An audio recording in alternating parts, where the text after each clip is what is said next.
Halo semuanya, selamat datang di podcast ASN Berakhlak. Hari ini kita akan ngobrol santai nih, tapi penting banget, yaitu tentang bagaimana kita sebagai ASN bisa membangun budaya berakhlak dalam pekerjaan sehari-hari. Kenalin, aku Sonia. Di sini sudah ada teman-teman hebatku, yaitu ada Mas Fahri, Mas Faras, Mas Torik, dan Mas Ungki. Halo semuanya. Halo, Halo, Mbak Sony ya. halo, Ah, Mbak Sonia. Halo Mbak Sonia.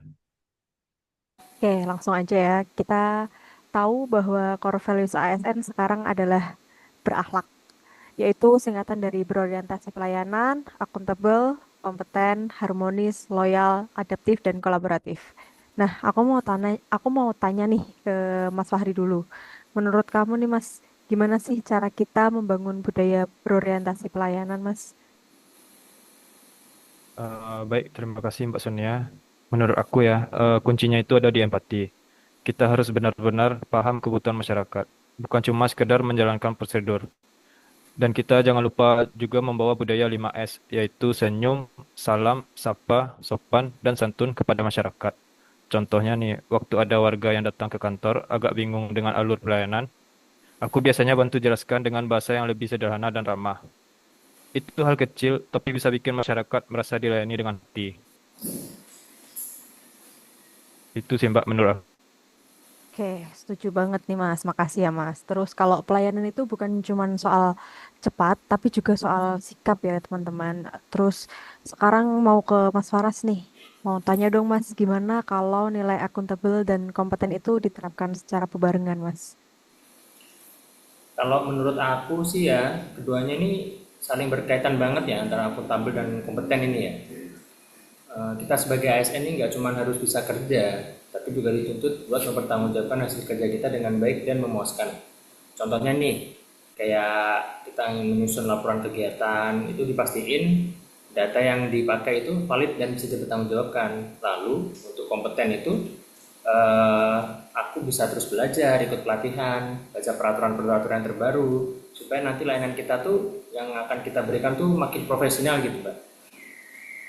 Oke, terima kasih Mas Faras. Nah, ini penting banget sih. Belajar itu bentuk tanggung jawab dari profesionalitas kita ya. Kemudian aku mau nanya ke Mas Torik. Kalau Mas Torik bisa nggak ngasih contoh penerapan nilai harmonis dan loyal nih Mas? Oke, menurutku harmonis itu tentang bagaimana kita menjaga hubungan kerja yang sehat, baik dengan rekan kerja maupun masyarakat. Misalnya kalau ada perbedaan pendapat di tim, aku coba pahami dulu sudut pandang rekan lain sebelum menyampaikan pendapatku. Sedangkan loyal bukan cuma soal setia sama instansi, tapi juga menjaga nama baik lembaga dan menjalankan kebijakan yang berintegritas. Walaupun mungkin nggak selalu populer. Itu sih menurutku, Pak. Keren banget sih Mas. Jadi loyal itu bukan cuma soal patuh ya, tetapi juga menjaga kepercayaan publik terhadap instansinya kita. Oke, kemudian ke Mas Ungki nih, gimana caranya kita bisa tetap adaptif dan kolaboratif nih Mas di tengah perubahan yang sekarang ini serba cepat gitu. Iyalah, tantangan ASN sekarang kan makin dinamis ya. Jadi kalau adaptif tuh menurut menurut saya tuh berarti kita harus terbuka sama inovasi nih. Misalnya belajar pakai aplikasi digital baru supaya pekerjaan kita tuh dan pelayanan kita tuh semakin cepat. Nah, sedangkan kolaboratif menurutku sih penting banget karena kerja ASN itu nggak bisa jalan sendiri nih. Kita kan sering banget kerja lintas bidang dan ternyata dengan komunikasi yang baik hasilnya pasti kan lebih efektif dan efisien. Gitu sih. Oke, oke, aku setuju sih Mas, benar banget sih. Adaptif dan kolaboratif itu bikin kita bisa tumbuh bareng ya. Nah, dari obrolan kita hari ini bisa disimpulkan bahwa membangun budaya berakhlak itu bukan hal yang instan, tetapi harus dibiasakan setiap hari, mulai dari cara kita melayani, bekerja, bersikap, dan berkolaborasi. Betul nggak Mas Fahri? Setuju Mbak Sonia. Intinya, jadikan nilai berakhlak itu bukan cuma slogan, tapi perilaku nyata.